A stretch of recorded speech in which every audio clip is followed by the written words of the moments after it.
Ce jour-là, le chien de la jeune fille rapporta à la maison un petit chat, ce qui éveilla aussitôt sa curiosité. En effet, ce chaton avait le pelage propre et soyeux, et il s'agissait même d'un ragdoll, manifestement pas un chat errant. La jeune fille en vint à se demander si son chien ne l'avait pas subtilisé chez quelqu'un, et décida donc de le suivre discrètement.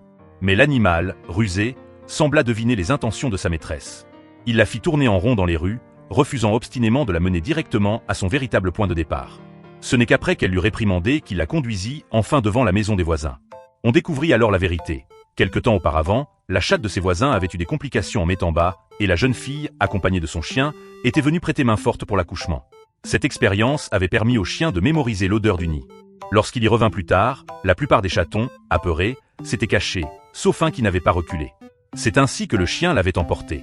Ce jour-là, les voisins étaient partis à la recherche du petit disparu et la maison était vide. Une fois la situation éclaircie, la jeune fille, un peu gênée, apporta de nombreuses friandises en guise de compensation pour les chatons.